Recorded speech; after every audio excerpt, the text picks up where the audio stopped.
জ্যোৎস্না। আমি Thakurgaon sub registry office থেকে আসি। আমি গত 19/10/2024 তারিখে এই ঠাকুরগাঁ থেকে ঢাকায় আসছি। 20/10/2010 থেকে আমাদের এই আন্দোলন বিগবান আছে। আমরা ইতিপূর্বেও আমি 2004 সালে এই নকল নবিশে যোগদান করি। 2004 সালে নকল নবিশে যোগদান করার পরে আমাদের একটা আন্দোলন হয়। সেই আন্দোলনে তৎকালীন আইনমন্ত্রী মহোদয় আমাদেরকে আশ্বাস প্রদান করে আমাদেরকে মাঠ থেকে উঠায় নিয়ে যাওয়া হয়, কিন্তু আমাদের কোনো সুরাহা দেয়নি, স্থায়ীকরণ করেনি। পরবর্তীতে আমরা 2009-10 সালে একটি আন্দোলন করি।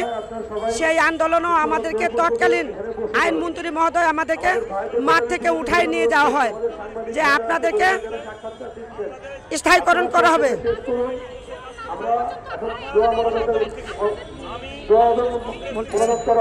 আমরা যেই দাবি নিয়ে বর্তমান মাঠে আসি, এই প্রেস ক্লাবে আসি, যেই পর্যন্ত আমাদেরকে স্থায়ীকরণ ঘোষণা দিয়ে গ্রেজেট না দিবে আমরা সেই পর্যন্ত এই মাঠে আসি। আমাদেরকে স্থায়ীকরণ ঘোষণা দিয়ে গেজেট না দেওয়া পর্যন্ত আমরা এই মাঠে আছি, থাকবো। প্রয়োজনে আমরা আরো কঠিন থেকে কঠিনতর আন্দোলন ঘোষণা দিব।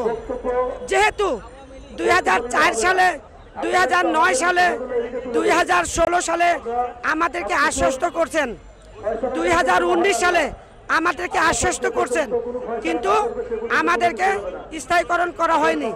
আমাদেরকে আন্দোলন মাঠ থেকে আশ্বস্ত করে শুধু উঠিয়ে নিয়ে যাওয়া হয়েছে।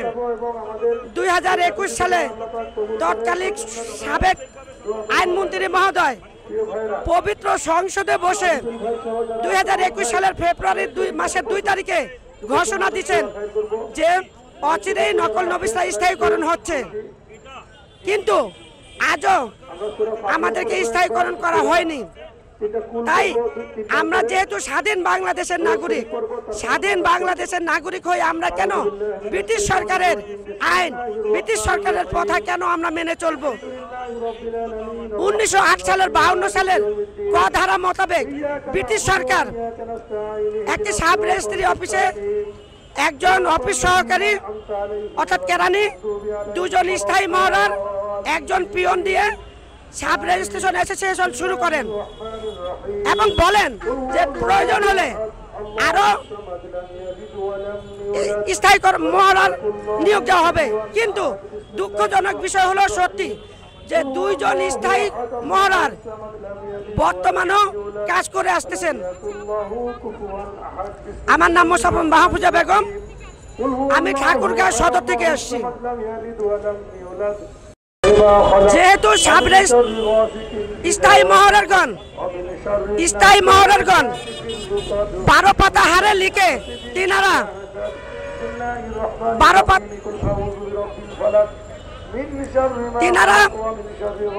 বেতন পান, বোনাস পান, মাতৃত্বকালীন ভাতা পান, কিন্তু আমরা 12 পাতা হারে লিখে, আমরা অস্থায়ী নকল নবিশরা 12 পাতা হারে লিখে মাসে হয়তো 7,000 টাকা বা 7,200 টাকা, কিন্তু দেখা যায় যে বছরের যদি 3 মাস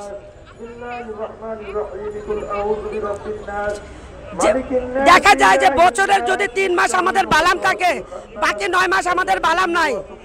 আমরা বালাম না থাকা সত্ত্বেও আমাদেরকে অফিসে আসতে হয়। একজন সাব রেজিস্ট্রার দলিল রেজিস্ট্রি করার পরে উনি দাতা গরিদা মহোদয়কে জিজ্ঞেস করেন আপনার নাম কি, আপনি কি জমিন বিক্রি করেছেন, কত টাকা বিক্রি করেছেন বলে উনি একটি সই দিয়ে দেন। উনার সইয়ের নিচে যে সিলটি মারতে হয় সেই সইটি আমরা এই অবহেলিত নকল নবিশটা মারি। اللهم صل على سيدنا نبينا شفيعنا وحبيبنا ومولانا محمد صلى الله على آله وصحبه وبارك وسلم.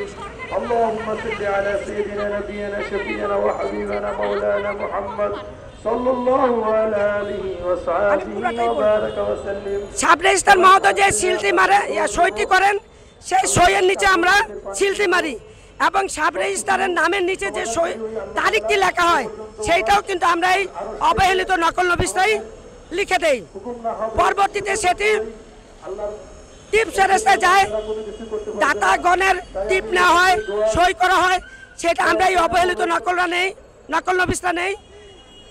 গ্রহীতা গণদের যে রসিদটি দেওয়া হয় সেই রসিদটা আমরা অবহেলিত নকল নবিসটাই কাটে দেই।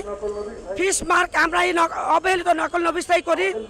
ইনভেস্টমেন্ট করা হয়, প্রতিটি দলিলের নিচে আপনারা দেখবেন যে লাল কালি দিয়ে দাতার নাম শনাক্তকারীর নাম লেখা আছে, সেটা লেখার দায়িত্ব মূলত সাব রেজিস্ট্রারের, কিন্তু সেই কাজ তো আমরাই অবহেলিত নকল নবিসটাই করে দেই।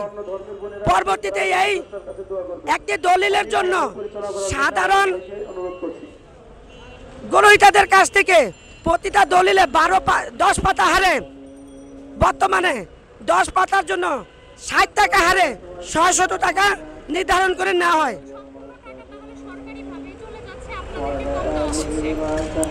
60 টাকা হারে নেওয়া হয়, কিন্তু দুঃখজনক বিষয় 60 টাকা হারে নেওয়ার পরে সেই দলিলটি আমরা যখন বালাম কপি করি আমাদেরকে 37 টাকা হারে দেওয়া হয়, বাকি 24 টাকা সরকারের কোষাধ্যক্ষে জমা থাকে।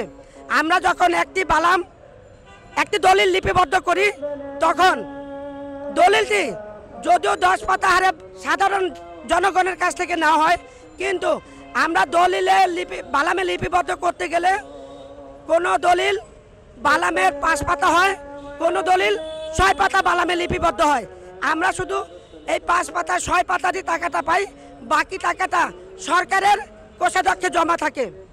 তো সরকার যদি আমাদেরকে স্থায়ীকরণ করে নেয় তাহলে আমাদের এই বেতন বোনাসের জন্য, মাতৃত্বকালীন ভাতার জন্য সরকারকে বেতনের টাকার জন্য কোনো চিন্তা করতে হবে না।